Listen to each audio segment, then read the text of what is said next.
welcome back to the social universe where you learn the secrets of the social media through the social universe, and in many cases, you learn the secrets of the universe itself. And we also want to, before we get started in the show, we want to say thanks to all of our advertisers that advertise on the show and make this show possible for you.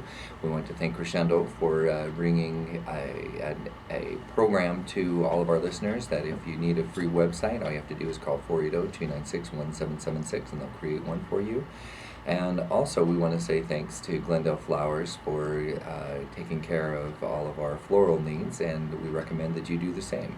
And we also, once in a while, we use PJ's Flowers, and they, even though they're a more minor advertiser, they do a great job for us. If you are in that side of town in 19th Avenue and Northern, I'd recommend stopping by, and Tony is a wonderful person there if that's a little bit closer to you. We also want to say thanks to Crescendo for all that they have done for us on the telecom side. They have a great phone system that normally cuts costs in half for small business owners all the way through to large clients. And the next week we should be saving a large law firm in the area that we referred Crescendo over to about $4,000 a month. So if you don't have a $4,000 a month phone bill, we probably can't save you that much money. But if you have an $8,000 a month phone bill, we probably can.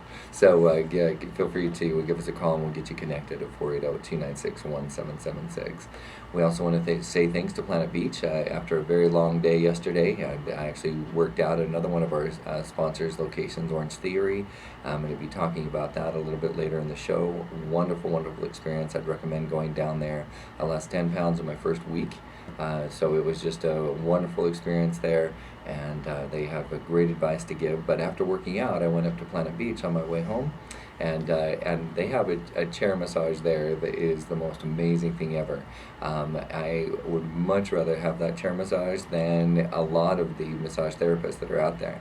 Now, I do need to share with you that if you have a massage therapist that takes care of you from the standpoint of healing and is truly a therapist from the standpoint of doing physical therapy with you and working on getting injuries recovered, then okay, great, stick with them. But if you just like to have a great massage, masseuse that never gets tired, that would be the chair. I absolutely love that thing, and it was about 15 minutes, and I went home very relaxed. My wife didn't even know that I snuck over to the massage chair. Had a great experience, and I was in a very good mood when I went home.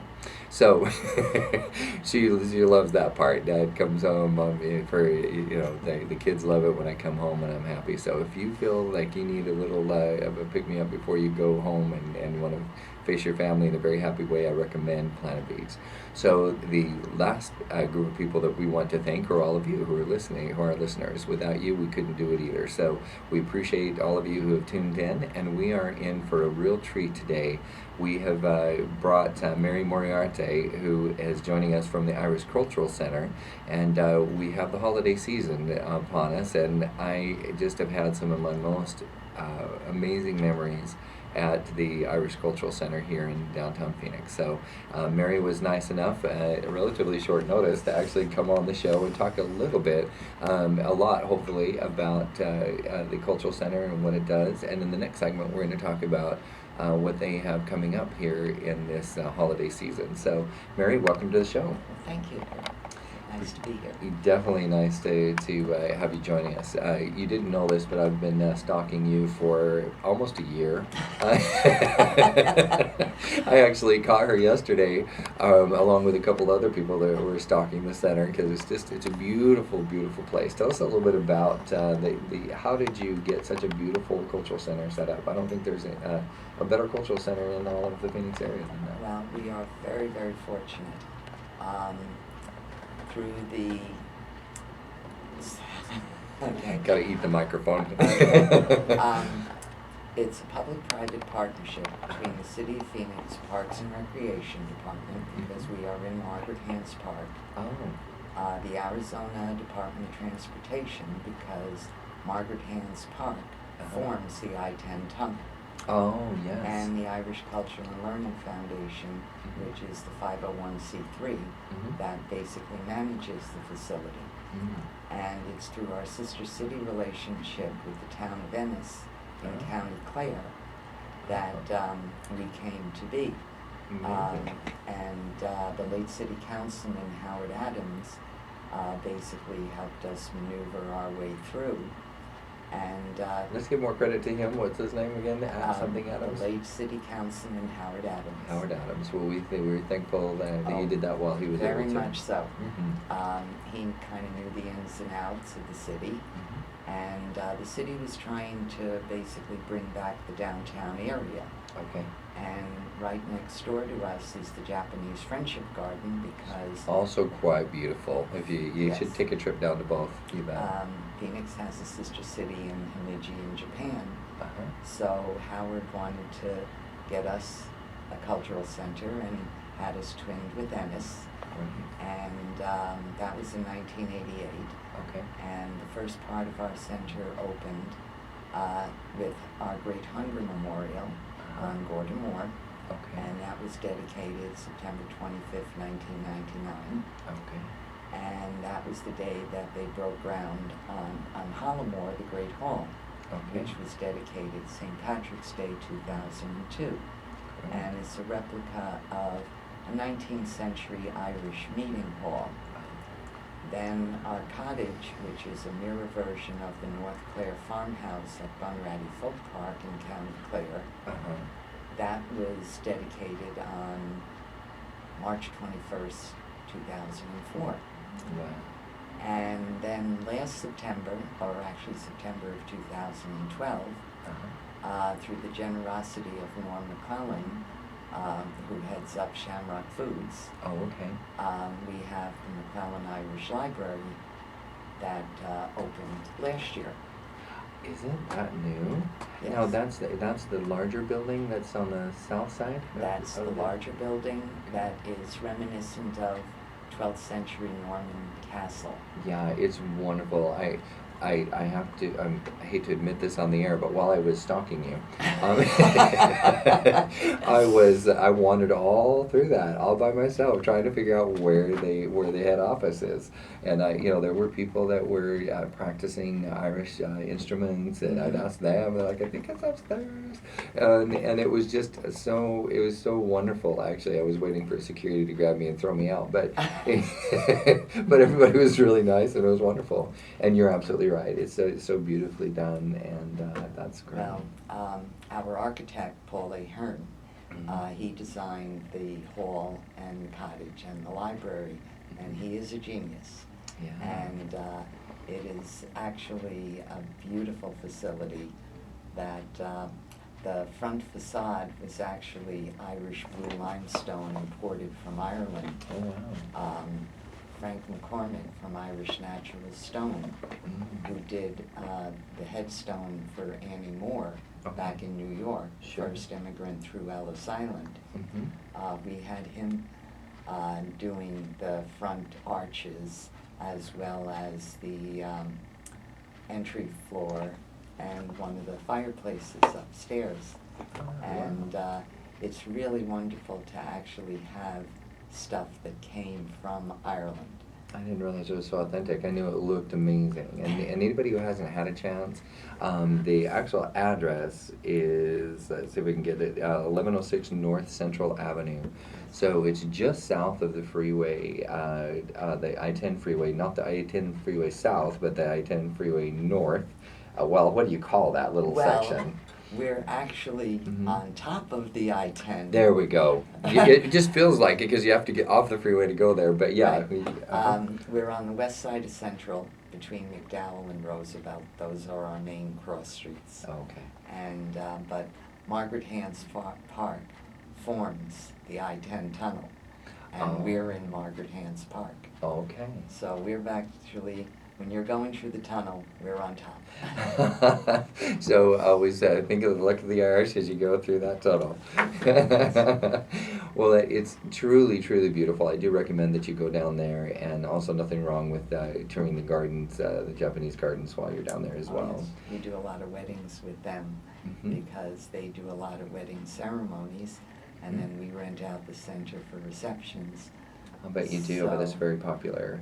We kind of, you can go out their back gate and go into our parking lot, so it's, I kind of call it the working man's resort. Because you can get a beautiful ceremony and reception all in the same place. It is great, truly, truly beautiful. One of my best Christmas memories within this decade is there were some Welsh carolers that came during the Christmas season, and it was just an evening of I mean, it was very or I wouldn't say formal, but very, what would I say? They were native Welsh carols. Right. And so Americans may not have recognized several of them, but they were all very, very beautiful. Things, a little bit more the sound of the Coventry Carol and some of those sounds. And I absolutely loved it. And they had, wassail and cider, and just, it was, I couldn't have had a more authentic experience of what a lot of us picture what would have been an actual Celtic Christmas. And that's one of my favorite types of music during Christmas time is Celtic music. So it had a huge impact on me. So I always wanted to be able to find out who was behind the scenes on that. And then as I've throughout this last year, I've been stalking you to try to get you on a show. So that was the reason. Well, I'm glad that you found me. Yeah, absolutely. My wife loved it as well. We just are so excited to get back involved. Well, we do teach the Welsh language. Oh, really? So this way you might understand what the carolers are actually singing. Yeah, good point. And we teach the Irish language. We have our Academy of Irish and Celtic Studies. And aside from the Irish and Welsh language, we teach about 10 different instruments, as well as Ceilidh and Irish step dancing. Oh, you teach the Irish step dancing as well? We teach a beginner's course. I would love that. So this is kind of the Lord of the Dance style. This is leaping 2 foot off the ground, though not in the beginning. Oh, okay. But we do have an adult as well as a children's class. Wow. So you could come down and take that class. I think we should. I think it would be absolutely great. My son is in the Phoenix Boys Choir, and he's just recently acquired a taste for dancing. My older son just got into high school, and he's started to do some country dancing. And I think it would be fun to take him down. In that case, what you should do is come to our second and third Friday Ceilidhs. Okay. We have live music, and we walk everybody through the dancing. Okay. And it's not river dance, you're not jumping 2 foot in the air. Yeah, nor pointing our arms in the air. No. And it's basically the type of dancing that would have been done in the houses years ago in Ireland. When they would have had house parties simply because they were out in the country and it was too far to go into town to go to a dance. Sure. And second and third Friday, we have a caller. Okay. So we kind of walk you through the dances, and then she That's calls. wonderful. So you don't have to know what you're doing. All ages, all ability. It's just a wonderful night. So it's second and third Friday? Second and third Friday. I'd recommend everybody else go down there too. That sounds so much fun. I think Yes. I'm going to do that very thing. Well, that is great. I think we're getting really close to coming up time for break. And so I want to just cover one small topic before we move on. And that is that if somebody goes to the cultural center, what are the hours? When do they know when they can actually come and tour the grounds? We are open to the public from Tuesday through Saturday from 10 until 3. Okay. And that also includes the McClellan Library. Our gift shop is usually open Tuesday through Friday until 6. And then we're there a lot in the evening because we have the academy classes as well as different meetings and private rentals that go on. Okay. But they can always look up our website, azirish.org, or call the office at 602-258-0109. Which is what I finally did do. I do recommend, rather than stalking the place, just call the front number, because it was funny. I was standing outside the gates. I went to using the social media. I went into Google Maps and typed in the Irish Cultural Center, and lo and behold, Mary answered. So much easier just to call than to try to stalk the grounds and then go to the grounds afterwards. Very good. Well, learned the lesson the hard way. We have a lot of great events coming up. We're going to be doing our annual winter solstice on December 21st, which is an amazing experience, and I want to spend more time on it. When we come back from break, we're going to talk about the winter solstice and a little bit how all that mix got into the Christmas season, and there's some differentiation, which I love. So I'm going to, when we come back from break, we're going to talk more about that. Don't go away. We'll be right back.